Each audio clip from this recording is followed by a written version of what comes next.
Güey, ¿ya jugaste el Bob Esponja Batalla por Fondo de Bikini?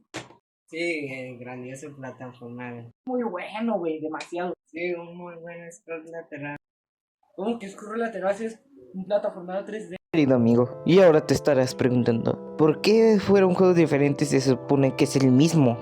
Y esto es gracias a la magia de los ports. Ok, los ports antiguos. Y nuestra historia vuelve a comenzar en la segunda generación. Así es, con Atari y todas sus variantes que intentaron cambiar su éxito.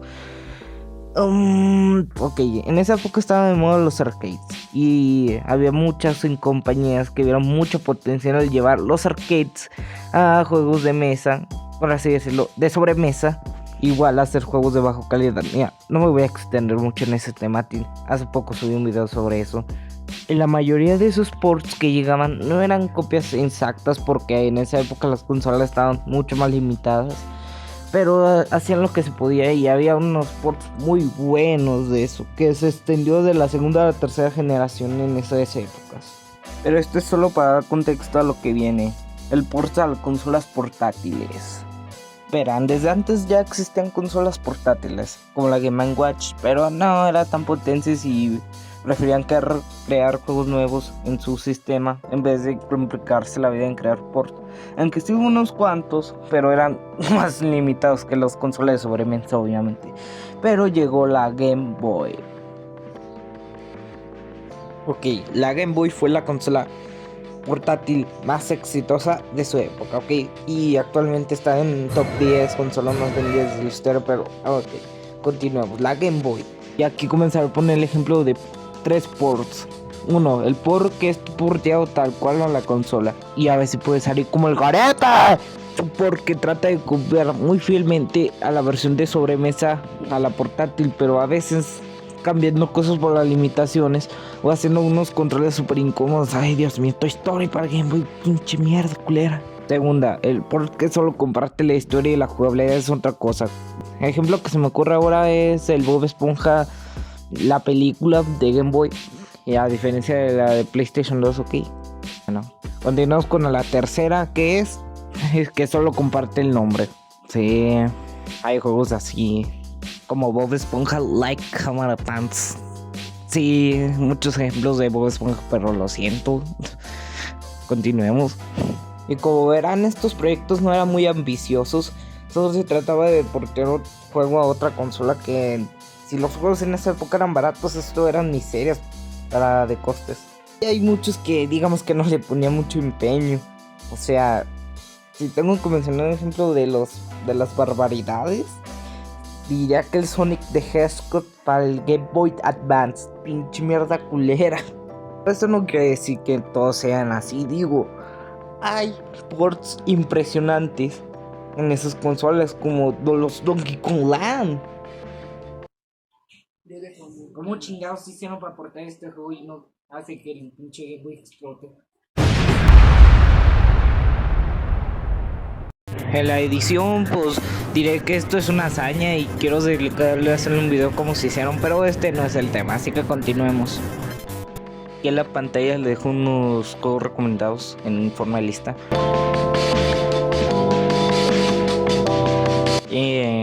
Pues continuamos con la siguiente, que fue importante: la Nintendo DS y la PSP. Y comenzaré explicando el caso de PSP porque es el que me va a tomar menos tiempo, así que siéntese y escuche. En este caso, los ports eran el primer caso, son iguales, solo quitando cosas para que la consola lo pueda correr, porque tiene una potencia parecida a un PlayStation 2 y la mayoría de esos juegos que llegaban en esa época eran de PlayStation 2, así que solo era más fácil quitar unas cosas que hacer una nueva versión de entre ellos. Y sí, también había ports de 360, pero como dijo Cevita Martínez, la diferencia de un juego de PSP y de un Xbox 360 es los gráficos, o directamente ya no hacían. Y un caso curioso es que también hacían ports de juegos de PSP al PlayStation 2 solo porque esta estaba sufriendo una corrupción del guión, estaba sufriendo una piratería masiva. Continuamos. Y realmente era muy fácil. Mira, tomamos nuestro PSP por este hoyito. Oh, el usuario.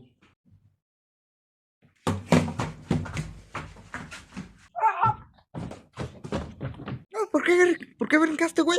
Porque me vas a demandar. No, yo no demando. El que manda es Nintendo. Solo vine a ofrecerte que actualizaras tu consola. ¿Y eso qué va a traer? Bueno, va a quitar vulnerabilidades de la misma. ¿Te quitará la piratería? Pues obvio. ¡Chinga tu madre!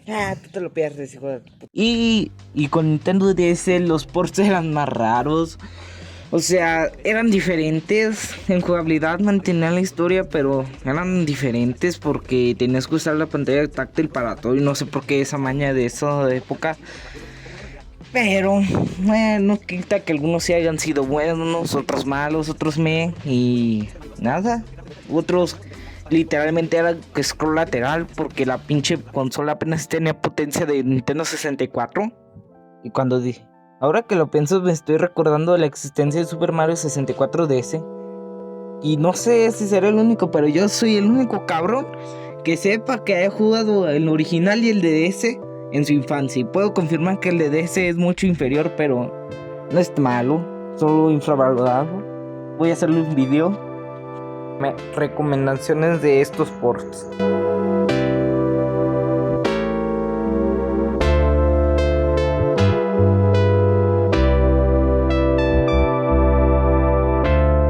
Y 3DS,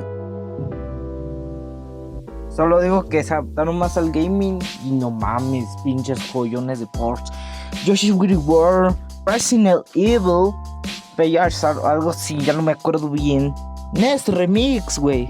Y si son nintenderos sabrán que esos juegos son de Wii U. Y sí, Nintendo lo hizo para que esos juegos que habían invertido no se vendieran tampoco y los portaban al 3DS. Próximo. ¡Vamos, Wii U! ¡Vamos! ¡Revive! ¡Revive! ¡Vamos, Wii U! ¡Vamos! ¡Vamos, Wii U! ¡Ten más exclusivos! ¡Ten más exclusivos! ¡Ten más exclusivos! ¿Cómo que bajas ventas todavía? ¡No, Wii U! ¡Bajas ventas! ¿Cómo que bajas ventas? ¿Cómo que bajas ventas? Vamos, Wii U. Vamos. Vamos. Vamos. No, no, no, no te mueras. No. Nintendo, ¿puedes darme unos juegos? Sí, güey, tiene estos. Oye, estos son de Wii U. ¿Y qué tiene? Esta madre no vendió nada. ¿Cuál supone que tienen exclusivos? Ya lo sé, solo estrenan su plataforma. Pero la Wii U es más potente que yo. Ya lo sé. Mira, no sé, cámbiale unas cosas. No sé, ponle que es la versión definitiva para que la gente no se queje. Es más, y si se quejan, usamos la excusa de que son para atraer nueva audiencia y que más gente los pruebe. Ole, estrénenselos, ole.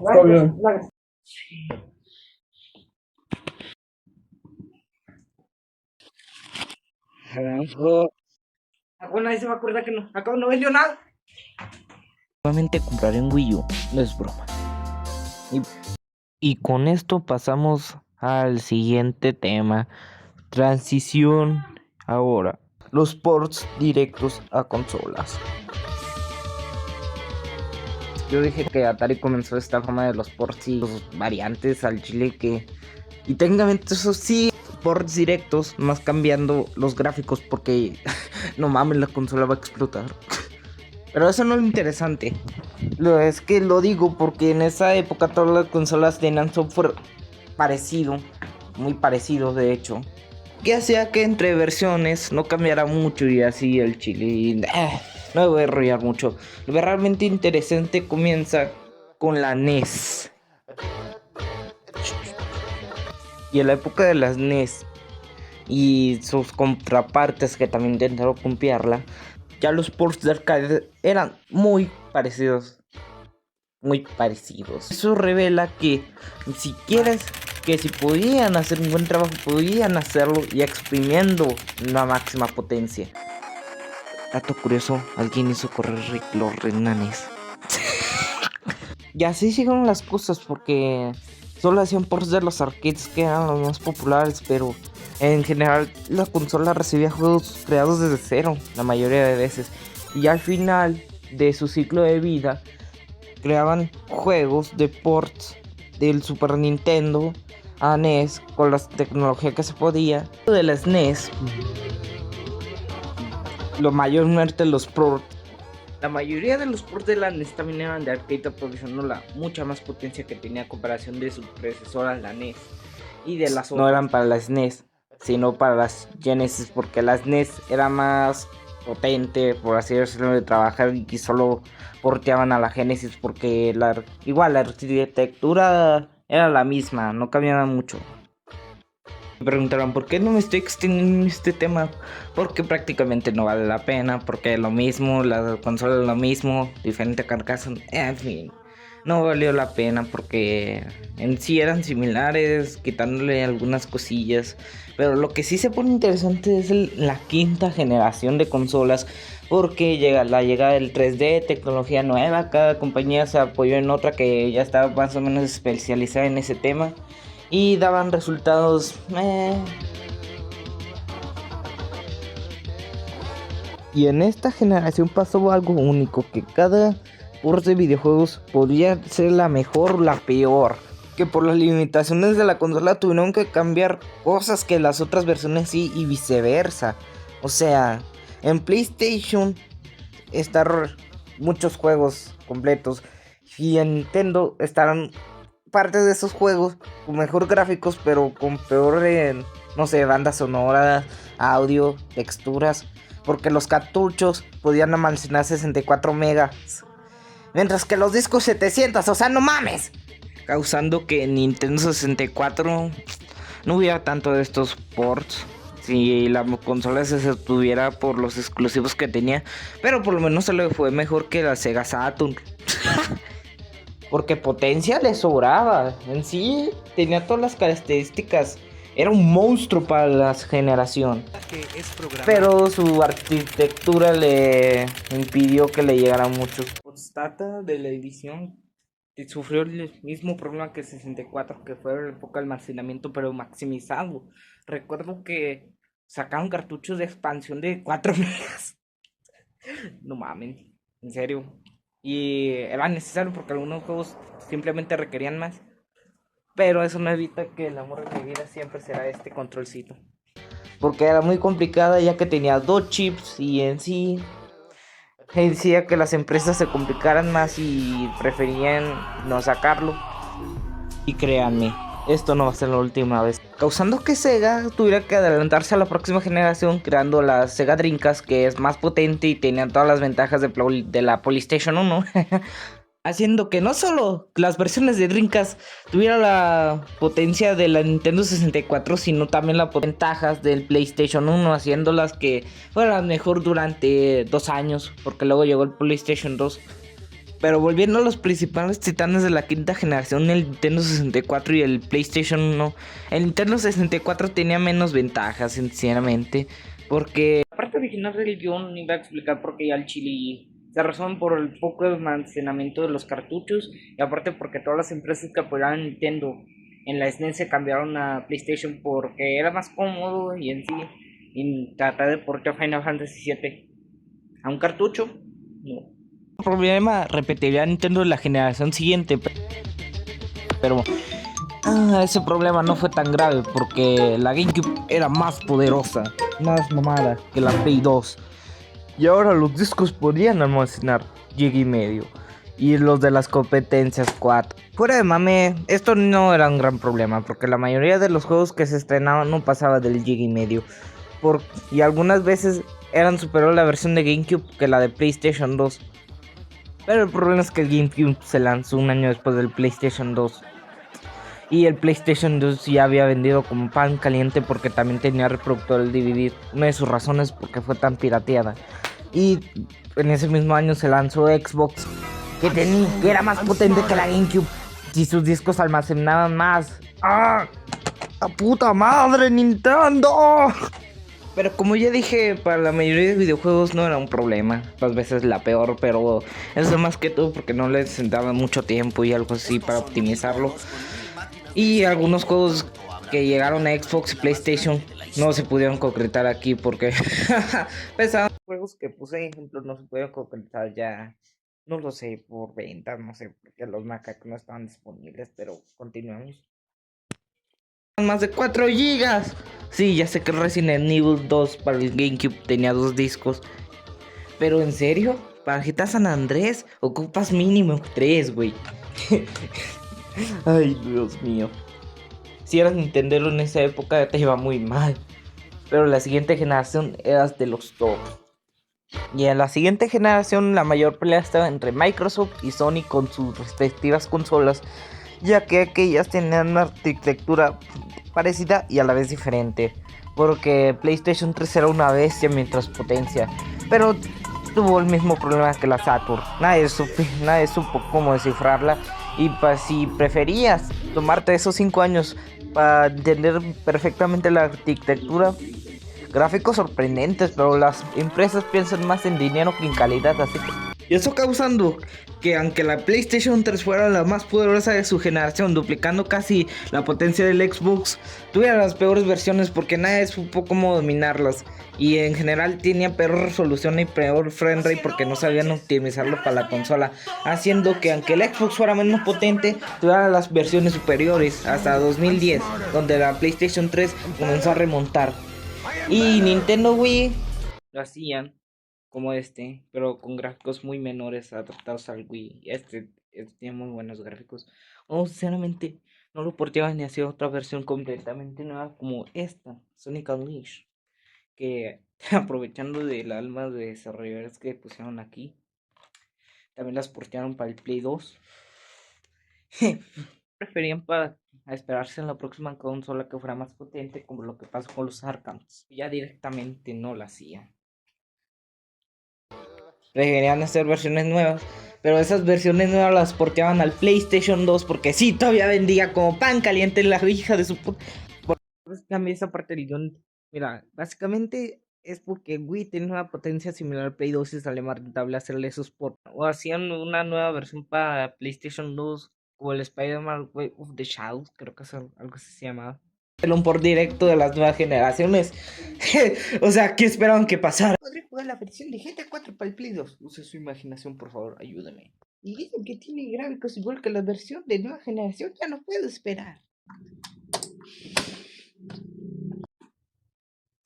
No huelen a cara.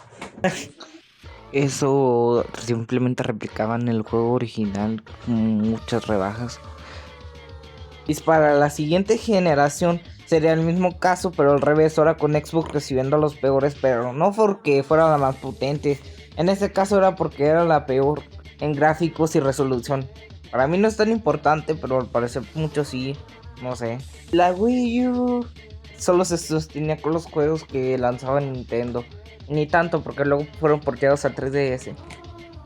Ports que llegaban a Wii U sí o sí tenían que usar la pantalla táctil, que a huevo Nintendo implementó la consola, haciendo que las empresas se alejaran y que no hay videojuego anual de FIFA para el Wii U. La actualidad sigue siendo lo mismo, bajar resolución. En principio las consolas principales, claro que está Nintendo Switch, bajas un chingo la resolución o directamente le quitas un montón de cosas como The Witcher 3 para que lo pueda correr la consola. Pero qué más da, la Switch B todavía vende pan caliente, como pan caliente. Así que mientras que haya ventas, lo harán. Y aparte hoy en día tiene la ventaja de las actualizaciones. O sea, si un port sale mal lo pueden seguir actualizando.